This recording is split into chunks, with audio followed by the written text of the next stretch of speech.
Hello friends, income tax filing में हुए बदलाव इस वीडियो के अंदर हम डिस्कस करने वाले हैं। काफ़ी इंपॉर्टेंट ये चेंजेस हैं जिनका जानना आपके लिए बहुत ही ज़्यादा ज़रूरी है। तो चलिए स्टार्ट करते हैं वीडियो को। दोस्तों, चैनल ज़रूर सब्सक्राइब कर लीजिएगा ताकि जीएसटी इनकम टैक्स में हो रहे सभी अपडेट्स आपको टाइमली मिलते रहें। तो अब हम यहाँ पे बात करेंगे इनकम टैक्स रिटर्न फाइलिंग से रिलेटेड कुछ इम्पॉर्टेंट अपडेट्स के बारे में। दोस्तों, इनकम टैक्स रिटर्न फाइलिंग को मैंडेटरी किया गया है इवन इफ़ आपकी नील इनकम है या बिलो टैक्सेबल इनकम है। अगर आप कुछ स्पेसिफाइड ट्रांजैक्शंस करते हैं, कौन कौन सी ट्रांजैक्शंस? अगर आप अपने करंट अकाउंट में 1 करोड़ से ज़्यादा का डिपॉजिट करते हैं, या फिर आप अपनी इलेक्ट्रिसिटी जो एक्सपेंसेस हैं वो 1 लाख से ज़्यादा के कर रहे हैं, और आपने फ़ॉरेन ट्रैवल पे 2 लाख से ज़्यादा का खर्चा किया है, तो आपके लिए income tax return filing mandatory की गई है। उसी के साथ साथ कुछ इम्पोर्टेंट चेंज और किए गए हैं, पहले हम उनके बारे में बात करेंगे। इसके बाद हमारे 26 AS में कुछ इम्पोर्टेंट जो ट्रांजैक्शंस हैं उनके बारे में बात करेंगे। तो दोस्तों, यहाँ पे कहा गया है, नीचे आपको पॉइंट देखना है, compulsory filing of return by person having bank transaction above ₹30 lakh. तो वो 3 तो जो मैंने अभी आपके साथ डिस्कस किए, वहाँ पे तो आपको मैंडेटरी रिटर्न फाइलिंग करनी ही करनी है। उसके अलावा अब आपके लिए मैंडेटरी कर दी है रिटर्न फाइलिंग अगर आप बैंक ट्रांजैक्शंस कर रहे हैं 30 लाख से ज़्यादा की। The person having bank transaction above ₹30 lakh. Second important चीज़ इन्होंने बताई है, all professionals and businesses having turnover and receipt above ₹50 lakh. तो अगर आप प्रोफेशनल हैं या फिर आप बिजनेस कर रहे हैं और आपकी टर्नओवर या रिसिप्ट 50 लाख से ज़्यादा की है, तो आपको इनकम टैक्स रिटर्न फाइल करना अब मैंडेटरी है। नेक्स्ट इन्होंने कर दिया है, पेमेंट ऑफ रेंट अबव ₹40,000। अगर आप 40,000 से ज़्यादा की रेंट पेमेंट कर रहे हैं, रेंट पे कर रहे हैं, तो आपके लिए इनकम टैक्स रिटर्न फाइलिंग करना अब मैंडेटरी कर दिया गया है। तो ये चीज़ें जो है बहुत ही ज़्यादा इम्पोर्टेंट है, ये बहुत इम्पोर्टेंट चेंज है, इसे आपको शेयर ज़रूर करते रहना है।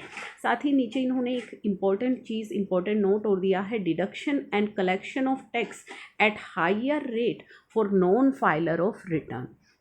अगर आप अपनी इनकम टैक्स रिटर्न फाइल नहीं करते हैं तो अब हायर रेट से आपका TDS काटा जाएगा और हायर रेट से ही आपसे TCS कलेक्ट किया जाएगा। यहाँ पे आप एग्जांपल ले सकते हैं, अभी रिसेंटली मैंने सेक्शन 194N आपके साथ शेयर किया था, जहाँ पे आपको बताया था कि अगर आप इनकम टैक्स रिटर्न फाइल नहीं करेंगे तो आपका जो TDS है वो हायर रेट से काटा जाएगा, और आपकी जो लिमिट है वो भी कम कर दी गई थी। नॉर्मल जो है सेक्शन 194N कहता है कि अगर 1 करोड़ से ज़्यादा का आप कैश विड्रॉल करेंगे तो 2% आपका TDS काटा जाएगा, लेकिन अगर आपने पिछले 3 सालों की रिटर्न फाइल नहीं की होगी तो ये लिमिट भी आपके लिए कम हो जाएगी, 20 लाख हो जाएगी, और वहाँ पे आपका जो रेट है, अगर आप 1 करोड़ से ज़्यादा का विड्रॉल करेंगे तो 5% के रेट से आपका TDS काटा जाएगा।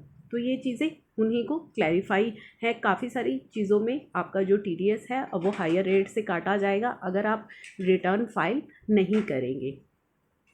नेक्स्ट इन्होंने बात की है, अब 26 AS में कुछ इम्पोर्टेंट ट्रांजैक्शंस हैं जो रिपोर्ट की जाएंगी। ये जानना आपके लिए बहुत ही ज़्यादा इम्पोर्टेंट है क्योंकि ये ऐसी ट्रांजैक्शंस हैं जो आमतौर पर आप करते रहते हैं। Expansion of scope of reporting of transactions, तो यहाँ पे जो रिपोर्टिंग ऑफ ट्रांजैक्शन है उनके स्कोप को एक्सटेंड कर दिया गया है। फर्स्ट है, payment of educational fee and donation above ₹1 lakh per annum. तो अगर आप 1 साल में 1 लाख से ज़्यादा की एजुकेशनल फ़ी या डोनेशन पे कर रहे हैं तो वो अब आपके 26 AS के अंदर रिफ्लेक्ट होंगी। नेक्स्ट इन्होंने कहा है, इलेक्ट्रिसिटी कंजम्पशन अबव ₹1 लाख। अगर आप इलेक्ट्रिसिटी पे खर्चा कर रहे हैं 1 लाख से ज़्यादा का 1 साल के अंदर, तो वो भी आपके 26 AS में रिफ्लेक्ट होगा। कहाँ से ये सोर्स है, कहाँ से इनको इन्फॉर्मेशन मिलेगी, ये मैं आपके साथ ऑलरेडी पहले डिस्कस कर चुकी हूँ कि किस तरीके से इनको जो है ये सभी इन्फॉर्मेशन अपने सोर्सेज के थ्रू मिलती है। Domestic business class air travel, अगर आप डोमेस्टिक ट्रैवल कर रहे हैं, बिजनेस क्लास एयर ट्रैवल कर रहे हैं विद इन इंडिया, तो भी आपके 26 AS में वो खर्चे रिफ्लेक्ट होंगे। फ़ॉरेन ट्रैवल पर अगर आप कर रहे हैं तो वो भी 26 AS में रिफ्लेक्ट होंगे। पेमेंट टू होटल्स अबव ₹20,000, अगर आपने कोई भी होटल पेमेंट की है, किसी भी होटल को पेमेंट करी है 20,000 से ज़्यादा की, तो वो भी आपके खर्चे 26 AS के अंदर अब आपको दिखाई देंगे। क्यों दिखाई देंगे? क्योंकि ये जो है फाइनेंशियल ट्रांजैक्शंस के अंदर कवर हो रहे हैं और आपको आपकी 26 AS के अंदर अब ये चीज़ें रिफ्लेक्ट होंगी अगर आप इस तरह के कुछ खर्चे करते हैं तो। Purchase of jewellery, white goods, painting, marbles etcetera above ₹1 lakh, अगर आपने ज्वेलरी परचेज़ की है, वाइट गुड्स, पेंटिंग या मार्बल्स पे 1 लाख से ज़्यादा का खर्चा किया है तो वो भी आपके 26 AS में अब रिफ्लेक्ट होगा।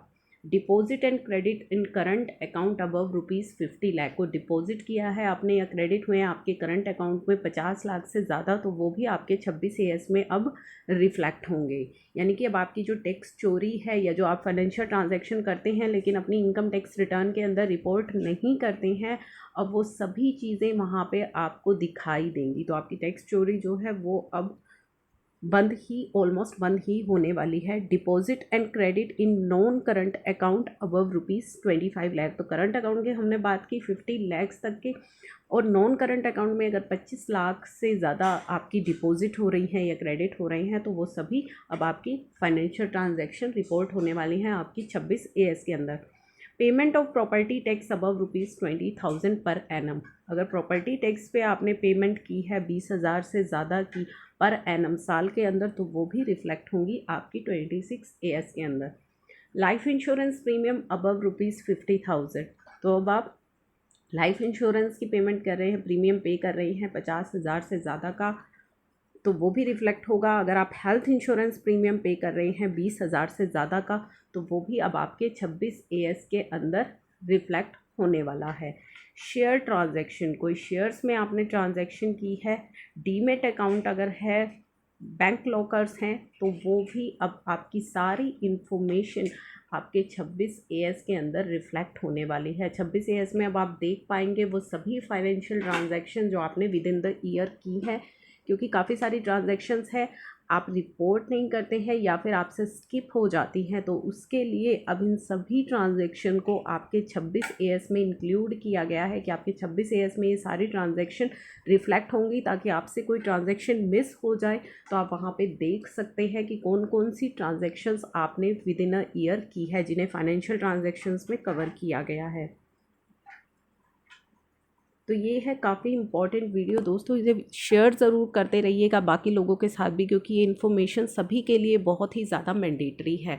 बाकी transparent taxation and honouring the honest में जो इम्पोर्टेंट अपडेट्स हैं, जो इम्पोर्टेंट स्टेप्स लिए गए हैं गवर्नमेंट के द्वारा, उनसे रिलेटेड वीडियोज़ भी मैंने अपलोड की हैं, वो भी आपके लिए बहुत इंपॉर्टेंट है। अगर आपने वो वीडियोज़ मिस कर दी हैं तो उन्हें भी ज़रूर देखिएगा।